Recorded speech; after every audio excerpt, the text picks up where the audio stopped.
If not stopped, Iran could produce a nuclear weapon in a very short time. It could be a year, it could be within a few months. They have the wherewithal, the stored up, preserved knowledge to make a bomb very quickly if they wanted to do it. Iran is so dangerous. Weeks away from having the fissile material for an entire arsenal of nuclear bombs. They're very close. They're 6 months away from being about 90% of having the enriched uranium for an atom bomb. Iran is gearing up to produce 25 bombs, atomic bombs a year, 250 bombs in a decade. Ladies and gentlemen, time is running out. Iran will be capable of producing alone, without importing anything, nuclear bombs within 3 to 5 years. Greetings everyone, and welcome back to my channel. Hope you're all doing well wherever you are. I just wanted to share my perspective on the events that are going on in Iran and in the Middle East in general. I think everyone knows that there's a war that started, that was instigated by Israel and the US a few days ago. I think it actually started on Friday or Saturday just gone, and Israel and the US attacked Iran. Maybe I should actually put the words unprovoked. It was an unprovoked attack on Iran. And to be honest, I've known, and many have known for a long time, that Iran was going to be attacked at some point, because we'd actually been told by the powers that shouldn't be that they were going to attack Iran. There were even video games and movies that have been made about this war with Iran. So I think first and foremost, the most important thing we should be doing, especially for those who say that they are Christians, the most important thing is we should be praying for Iranians and those in the surrounding countries that are going to be affected by events that are unfolding in Iran and in the Middle East. The next thing I want to do is I want to start by, before I share my thoughts on what's going on, I just wanted to share or to read Matthew chapter 24 verse 6, to start with God's word, because it is the best reference book after all. So Matthew 24 verse 6 says, "And ye shall hear of wars and rumors of wars. See that ye be not troubled, for all these things must come to pass, but the end is not yet." So we shall hear of wars and rumors of wars, and this was Christ speaking to his disciples about events that would happen in the first century, yes, but also in the days or in the time before his second coming, because Matthew 24 has a double application. So, and I'm currently doing a series of videos on Matthew 24, and I've already covered Matthew 24 verses 1 to 10. I've already done a video on that, so you can go and watch that on my channel if you haven't already done so. So yeah, we shall hear of wars and rumors of wars, and in fact I did a video at the beginning of 2026 just sharing my predictions for what would happen in the year 2026, and I mentioned that one of the things that would happen is these forever wars, or these never-ending wars, will continue. And not that I'm a prophet, but because some of these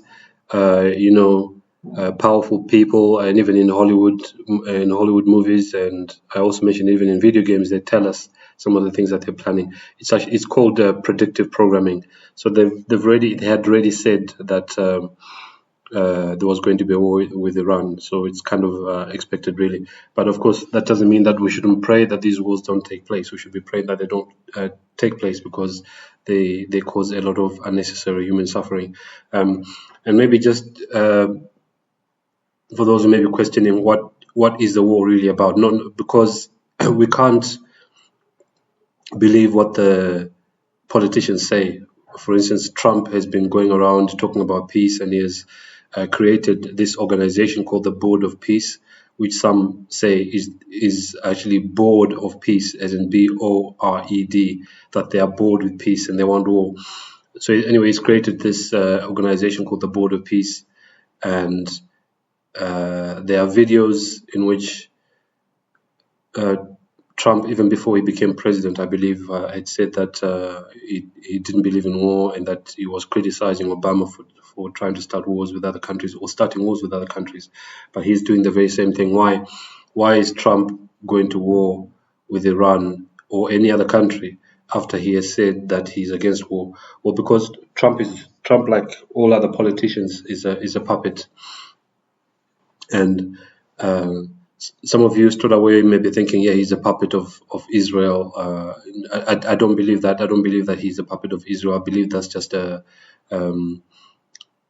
that's a distraction from what's really going on. Trump is a puppet of the Roman Catholic Church. Is a puppet of the Jesuit order. After all, Trump was Jesuit trained at Fordham University, and he went and finished. He did further studies at the University of Pennsylvania. You can go and do your research on that. Trump is Jesuit trained, just like most other politicians are Jesuit trained. They're either Roman Catholic or Jesuit trained, and some of them are Freemasons, of which Freemasonry is actually controlled by the Jesuit order. So yeah, don't believe anything that politicians say. After all, the Holy Scriptures do say, "Put not your trust in princes." Perhaps I can look that up and give you the verse where that comes from.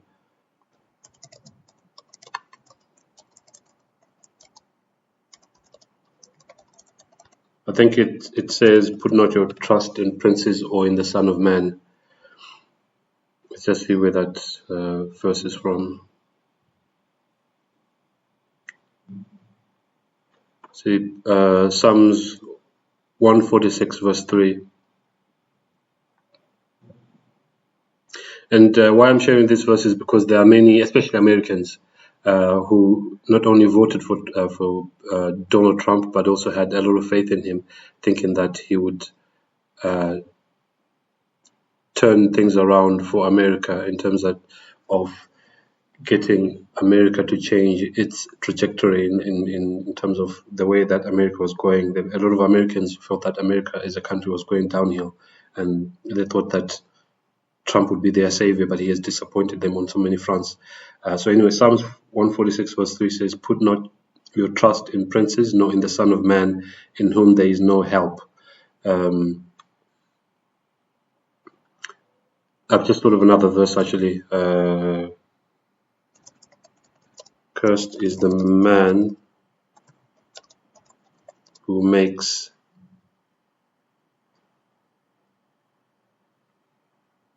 let's see if it comes up actually just based on that.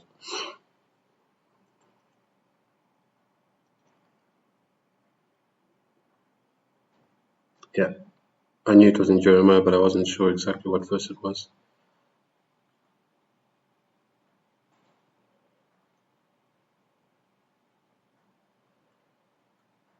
It's Jeremiah 17 verse 5. "Thus saith the Lord, cursed be the man that trusts in man, and maketh flesh his arm." When it says maketh flesh his arm, it means make another man or woman your defense. That's what this is talking about. And whose heart departed from the Lord. So anyone who trusts a man is cursed, according to this verse. We're supposed to trust God. And there are many verses that talk about us trusting God. But yeah, we've already been warned, I think nearly 2,000 years ago, that there will be wars and rumors of wars. And personally, I feel that wars will continue until the second coming of Christ. Despite the fact that we'll hear lots of talk about peace and everything. So you see now, Trump has, even before this war with Iran was started a few days ago, a lot of people, especially Americans, were already disappointed in Trump because he let them down so many times, including on the Epstein files, which he now says is a hoax, even though before he was elected the second time, he said he was going to look into it. And of course, Trump is involved. He was one of Jeffrey Epstein's best friends, and there are victims out there who have actually said that Trump actually abused them as well. So, of course, he wouldn't be happy for a lot of attention to be focused on the Epstein files. But yeah, so Trump was talking about peace. Yeah, he's spoken about peace in the past many times, but he has gone against his own word, and is now starting wars. And don't forget that even when Trump was elected the first time, he actually attacked Syria as well, although that didn't end up being a full-blown war. But of course, America then invaded Syria as well, and I think they occupied about a third of Syria. And it's interesting that the parts of Syria that were occupied by America at the time when Bashar al-Assad was still president, they occupied parts of Syria that had oil.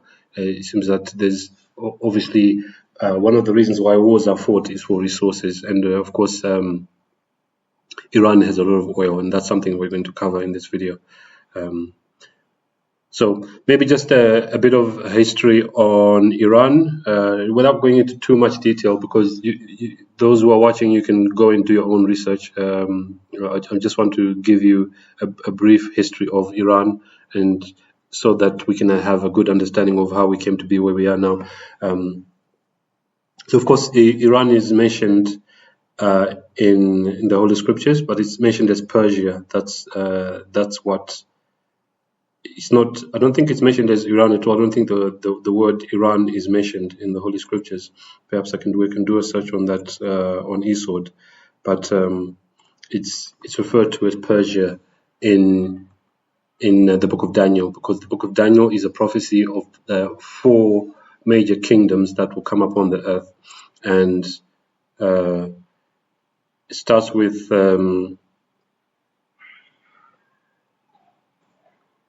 It starts with King Nebuchadnezzar having a dream, and in that dream he sees what is often referred to as a metal man. And the metal man had a head of gold, chest and arms of silver. Let me just put this in the background. It's kind of in my way at the moment. See if we can actually blow this up so it's easier to see.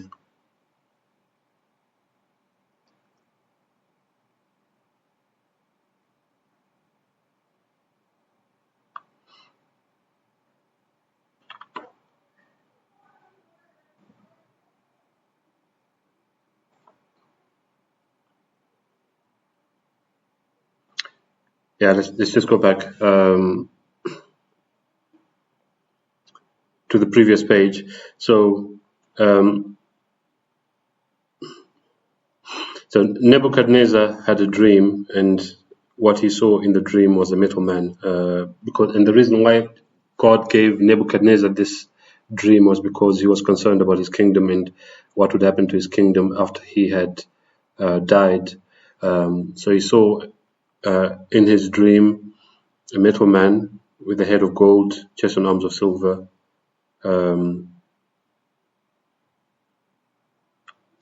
thighs of brass and legs of iron, and in the feet the statue had feet made up of iron and clay. So we know from studying prophecy that this is referring to the 4 major kingdoms that will come upon the earth, and that the head of gold was Babylon, chest and arms were Media and Persia, and Persia, like I said, is Iran, and then the next kingdom after that will be Greece, and then iron, which represents Rome, and then the feet that have iron and clay in them represent basically the New World Order, the divided kingdoms of the world, the New World Order, which some are strong and some are weak. Okay, it's not talking about Europe. The 10 toes on the statue in Daniel are not talking about Europe. They are talking about the whole world, because God is concerned about the whole world and is going to put this whole earthly system. He's going to destroy, basically. This is going to happen at the second coming of Christ. So Persia is mentioned in the book of Daniel, and it's also mentioned in Daniel chapter 2 and also in Daniel chapter 7. But it doesn't say Persia. It says so. It says Persia, but it doesn't say Iran. In fact, we can do a search here. If we do a search here, let's see if the name Iran even comes up. I don't think it does. It's zero verses found. Yeah, the word Iran doesn't appear in the Holy Scriptures. It's referred to as Persia. And in fact, yeah, maybe I've repeated myself several times now, but I was even having a conversation with my wife this morning, and she said that Iranians are Arabs, and I said no. That's a common misconception that Iranians are Arabs. They're not. They're Persians. Okay, so they are descendants of those Persians who are mentioned in the book of Daniel. And in the book of Esther and other parts of the Holy Scriptures. So yeah, that's a bit of history or a prophecy mentioning Iran. And then if we go to more, just jump forward in history and just deal with things that have happened in Iran in the past few decades. There was a man called Mohammed Mossadegh, and I'm not sure if that's how you say his surname. I'm not sure if I'm saying his name properly, but that's him in the photo anyway. So Mohammed Mossadegh there were elections in Iran in which Mohammed Mossadegh was elected, and after his election, Mohammed Mossadegh nationalized Iranian oil, which was being exploited by, it says here, as you can see, the British Petroleum Company, often referred to as BP. Let me just read this anyway, just to give you a bit of background as to how we even came to where we are today. So, speaking of Mossadegh and his rise to leadership, it says he re-entered public service in 1944 following Reza Shah's forced abdication in 1941. So you see now, even as the Ayatollah Khamenei, who has allegedly been assassinated, along with some top military generals, and I say allegedly because we don't know whether that's true or not. There are many things that we're told in the media which turn out not to be true, and which, for instance, with the hanging of Saddam Hussein after he had been overthrown from power, there are some who say that wasn't really Saddam Hussein, that it was a lookalike, because Saddam Hussein had many lookalikes. He did that for his own protection. So this is what we're being told in the media. Whether it's true or not, I personally am skeptical. And I'm referring again to the death of the Ayatollah. So there was a Shah. A Shah is like a Caesar, basically. He was forced to abdicate in 1941.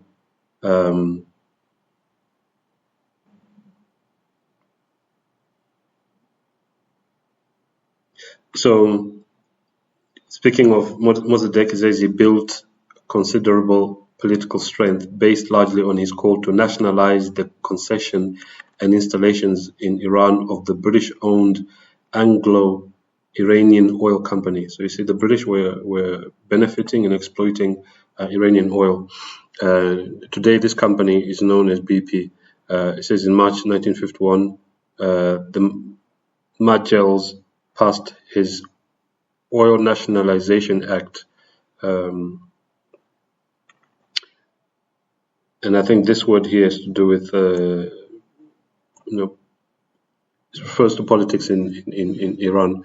Perhaps it's like a parliament, as you can see here, that Mossadegh was elected again to the Majles. I'm not even sure if that's how you say it. It says they passed his Oil Nationalization Act, this Mossadegh's Nationalization Act, and his power had grown so great that the Shah, Mohammad Reza Shah Pahlavi, and right now we have his son, the son of the Shah, is waiting to take over power in Iran, and is actually instructing Iranians on how to protest, so that the government in Iran right now can be removed from power.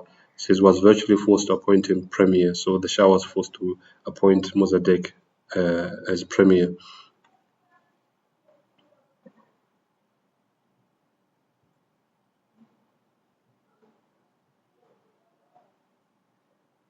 So here, the nationalization of the oil in Iran resulted in a deepening crisis in Iran, both politically and economically. Mossadegh and his National Front party continued to gain power, but alienated many supporters, particularly among the ruling elite and in the Western nations. The British soon withdrew completely from the Iranian oil market, and economic problems increased when Mossadegh could not readily find alternate oil markets. A continuing struggle for control of the Iranian government developed between Mossadegh and the Shah. So the Shah was still in Iran at the time, with Mossadegh as prime minister. In August 1953, when the Shah attempted to dismiss the premier, Mossadegh, mobs of Mossadegh followers took to the streets and forced the Shah to leave the country. Within a few days, however, Mossadegh's opponents overthrew his regime and restored the Shah to power in a coup orchestrated by the United States and United Kingdom. So this coup was actually orchestrated by the CIA, which some call Catholics in Action, or sometimes referred to as Cocaine Import Agency. And of course, the CIA, I shouldn't say of course, because some of you may not know this, but the CIA is an offshoot of the Jesuit order. Both of those organizations, the CIA and the Jesuits, are also called the company. So everything that you see the CIA doing, whether they when they are involved in drug trafficking, of which the CIA are the biggest drug traffickers in the world, they are doing that on behalf of the Jesuit order. The Jesuit order being a Catholic military order, and in fact, their Latin name is Regimini Militante Ecclesiae. It's a military arm of the Catholic Church. Goes on to say here that Mossadegh was sentenced to 3 years imprisonment for treason, and after he had served his sentence was kept under house arrest for the rest of his life. Why? Because he had nationalized the oil in Iran against the wishes of the British and American governments. Iran retained nominal sovereignty over its oil facilities. Nominal means just in word only, but under an agreement reached in 1954, it split revenues 50-50 with an international consortium that controlled production and marketing. Probably this international consortium was probably controlled mostly by the British, because if I remember correctly, I actually watched a documentary where it was said that it was the British that actually discovered oil in Iran. So obviously they thought that they had a claim over oil in Iran. So that's a bit of history. So when Mossadegh was removed from power, the Ayatollahs then came in. That's how we ended up with. That's how Iran ended up being an Islamic republic. And in fact, Iran, previous to that, Ayatollahs was not a Muslim country. Of course, there were Muslims there, but Iran was, I think, mostly Zoroastrian. Iranians followed the Zoroastrian religion. Of course, there are Christians there and Muslims and other faiths. I think even Jews as well. But Islam was kind of foisted on Iranians, and now since the Ayatollahs took over in Iran, women were forced to wear these head coverings. I think they're called burqas or whatever they're called, and to dress a certain way. So some of the women had some of their rights stripped from them. So this is one of the things that Iranians have been protesting about. It's having Islam forced upon them. They some of them anyway don't agree with Islam.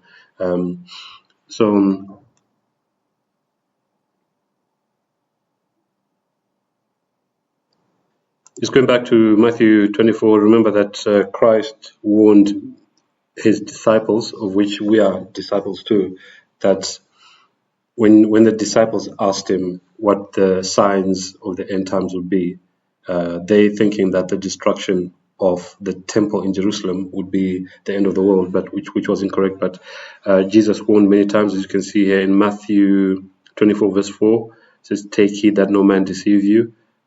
Verse 5, it shall be, "For many shall come in my name, saying, I am Christ, and shall deceive many." And verse 11, "And many false prophets shall arise and deceive many." And then verse 24, "For there shall arise false Christs and false prophets, and shall shew great signs and wonders, insomuch that if it were possible, they shall deceive." See that word again, deceive the very elect. So the name of the game is going to be deception. Of course, the devil, who is ultimately the one ruling this earth right now, is the master of deception. He was the first one to tell lies in heaven, and he deceived a third of the angels. And if we go to Revelation, just still sticking on the topic of deception, Revelation 13, second half, which is actually talking about America.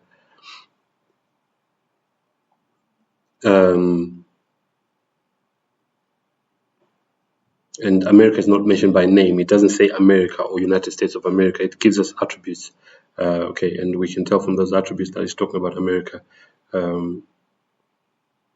As America, one of the attributes is that America rose up in a place that wasn't heavily populated, in contrast to Europe, which is mentioned at the beginning of Revelation 13. So when it talks about the sea represents a heavily populated area, whereas this is Revelation 13.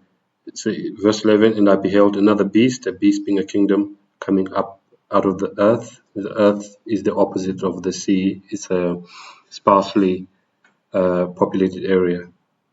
It says, "And he had two horns like a lamb, and he spake as a dragon." So America appears innocent, but speaks as a dragon. Why? Because it's under the control of the Catholic Church and the Jesuit order. But I just wanted to deal with deception and how America uses deception to invade other countries. See here, verse 14, "And deceiveth them that dwell on the earth by means of those miracles." When he talks about miracles, these are false miracles, which are actually deception. So America uses deception and fake miracles, which he had power to do in the sight of the beast, saying to them that dwell on the earth that they should make an image to the beast which had the wound by a sword and did live. So America basically is encouraging, or is maybe even forcing the world to make an image to the beast, talking about the first beast, which is the papacy. So the first half of Revelation 13 is talking about let me put it this way. Revelation 13 talks about two beasts. The first beast, which is mentioned, that comes up out of the sea, is talking about the papacy. The second beast, mentioned from verse 11 to the end of the chapter, is talking about America. So America is trying to get the world to follow the papacy or to obey the papacy. That's what this is talking about. So what are these deceptions that this verse is talking about? Is talking about, for instance, false flag attacks, where America says that they've been attacked by other countries, yet they actually attack themselves. For instance, what happened on 9/11, the Americans did that, and with the help of the Israelis. It was especially the CIA, Mossad, and the FBI that were involved in that operation. And then they blamed the attack on Afghanistan, and then afterwards they then blamed Iraq as well for being involved somehow in that attack. The other accusation made against Iraq was that they had weapons of mass destruction, and I actually went to Iraq with the British Army. But fortunately, I was working as a medic, so I never committed murder whilst I was out there. I never killed anyone. But the excuse for invading Iraq is that, or one of many excuses was that Iraq had weapons of mass destruction. But of course, they don't mention that Saddam Hussein, who was president in Iraq, was actually a puppet of the United States, because he was a CIA agent, just like Osama bin Laden was a CIA agent, and his CIA name was Tim Osman. And the bin Laden family was in the oil business with the Bushes. I'm sure most of you know that. So deception, yeah, we're warned about deception. Somewhere else where we are warned about deception is Revelation chapter 12, verse 9, I think.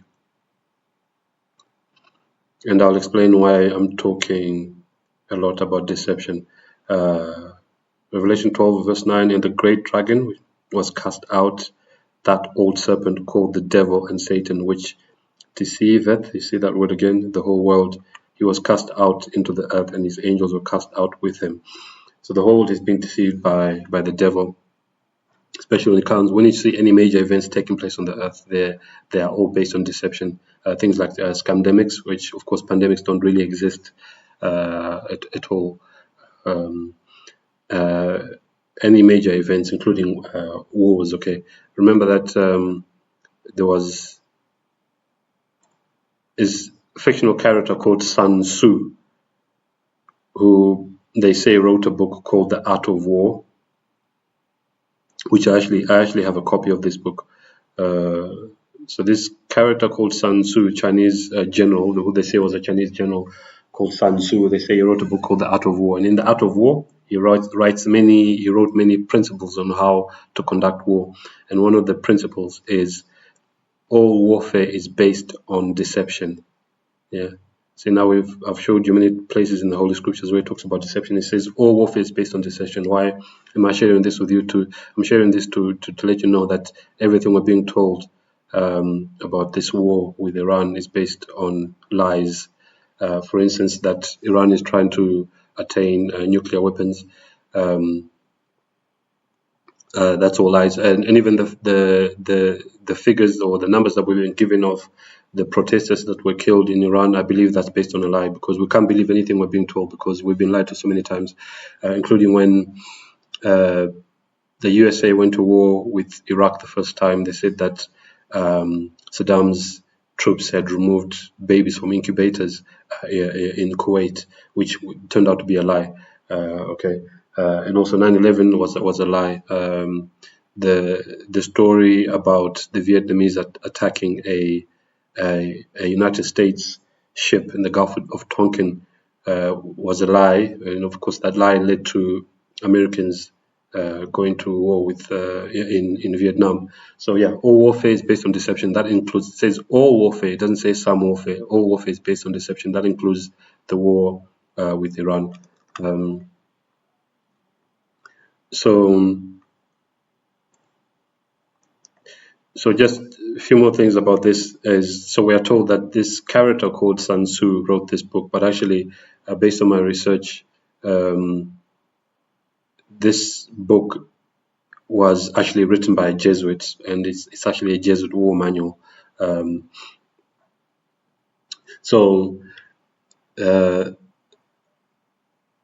Some of you may have seen a video of retired General Wesley Clark, in which he said that there's a day when he went to the Pentagon and he was shown a memo by one of the generals there, and it said that as a result of 9/11, this was a few days after 9/11, he was shown a memo in which it was said that there were 7 countries that were going to be attacked as a result of 9/11. And I'll try and state some of them here. The first one was Afghanistan, obviously. Then Iraq, Libya was mentioned. I think Sudan was mentioned. Syria. I can't remember all of them, but I know that Iran is the last one. Iran was the last one that was mentioned on the list that was supposed to be attacked, and that's now we see this attack on Iran. And for those who haven't seen the video, I'll share the video of Wesley Clark speaking about this. Right after 9/11, about 10 days after 9/11, I went through the Pentagon and I saw Secretary Rumsfeld and Deputy Secretary Wolfowitz. I went downstairs just to say hello to some of the people on the Joint Staff who used to work for me, and one of the generals called me and he said, "Sir, you got to come in. You got to come in and talk to me a second." I said, "Well, you're too busy." He said, "No." He says, "We've made the decision. We're going to war with Iraq. This was on or about the 20th of September. I said, we're going to war with Iraq. Why? He said, I don't know. He said, I guess they don't know what else to do. So I said, well, did they find some information connecting Saddam to Al-Qaeda? He said, no. He says, there's nothing new that way. They just made the decision to go to war with Iraq.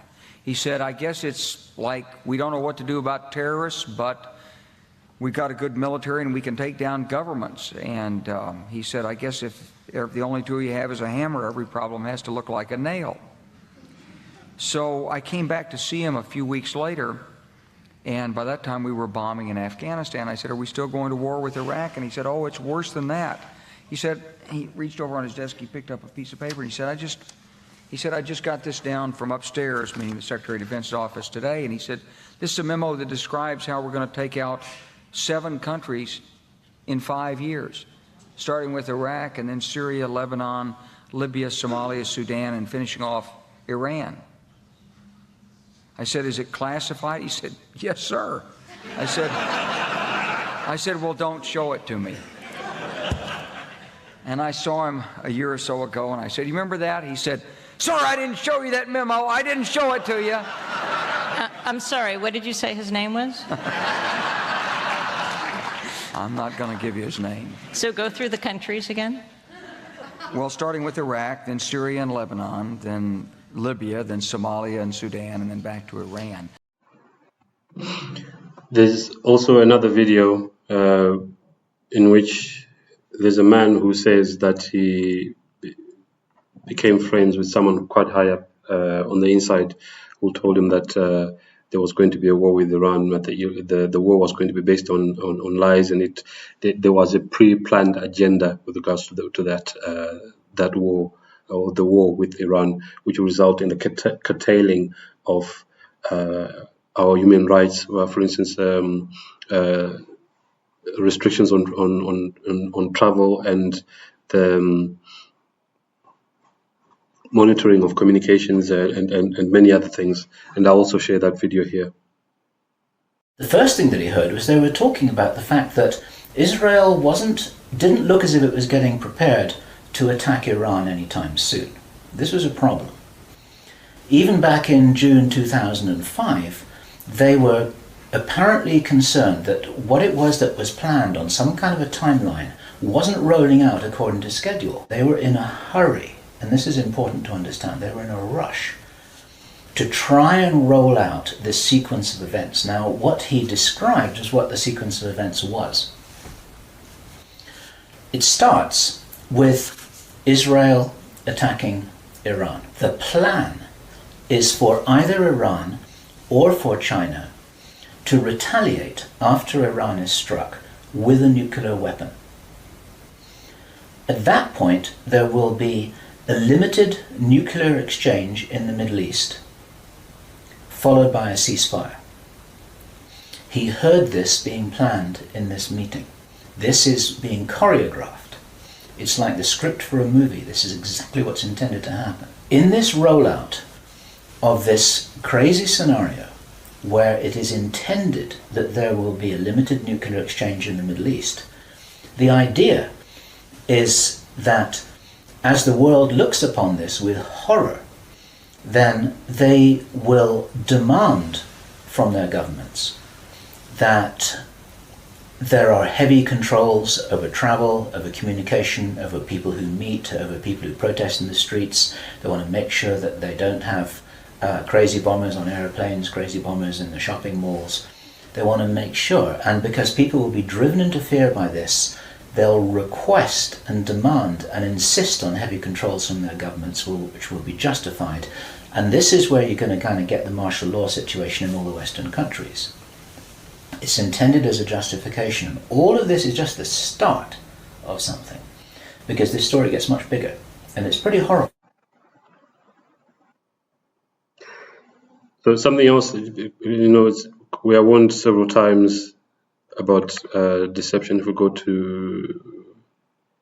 back to Matthew, the book of Matthew,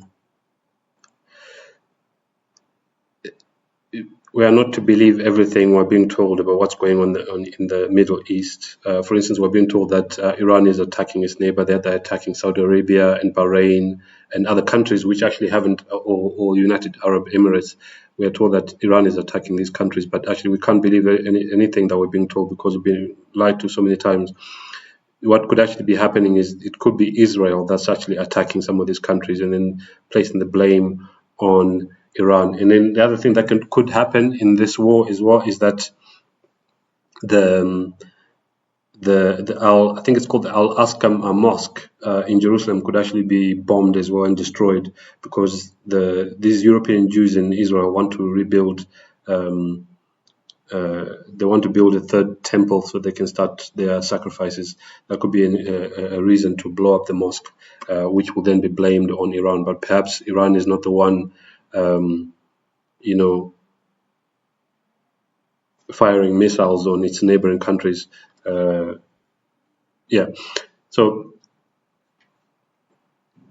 another interesting thing is that Iran hasn't actually been attacking its neighbors. They only seem to retaliate. So there's no need for this war. But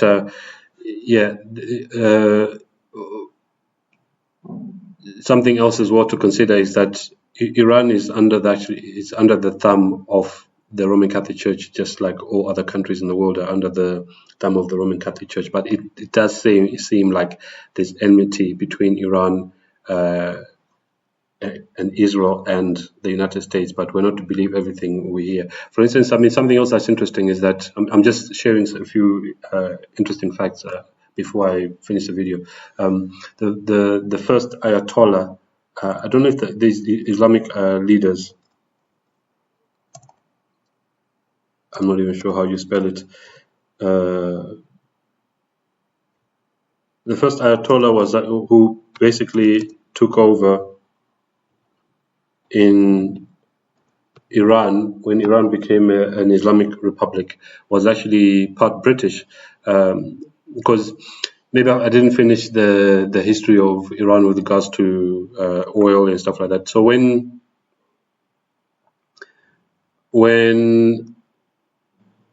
Mohammad Mossadegh was removed from power, the Shah of Iran, who had left Iran because of protest, came back. Went back to Iran and took over. But then a few years later, there were protests. I think there was a revolution in which the Shah was removed, and then the Ayatollahs then took over in Iran. So here, Ayatollah Ali Khamenei. Let's see if we can bring him up when we click on that.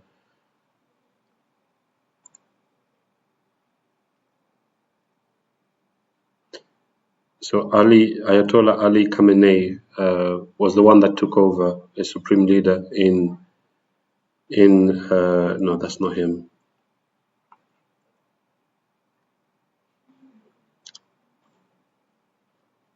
In Iran, the first Ayatollah who took over in Iran was actually part British. So to me, that means he was also a British puppet. And there's some say that he was a pedophile as well. But yeah. So now that there is so Ruhollah Khamenei, he's the one who took over after the Shah was removed. He's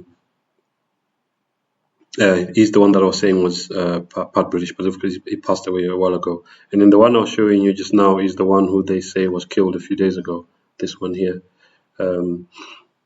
So this one was part British, and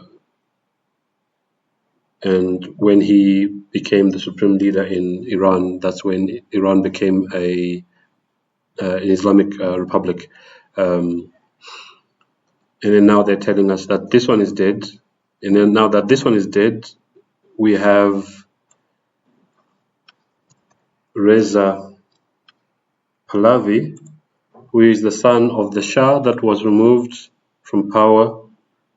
He seems to be waiting in the wings to take over in Iran, him here. He's also a puppet of the West as well. So it seems like there's no real alternative for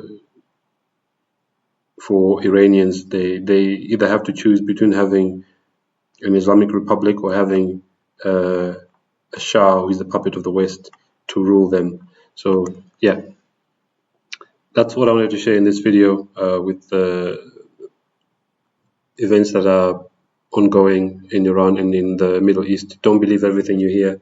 Do your own research, and most of all, pray for those who are affected. I hope this video was helpful to you, and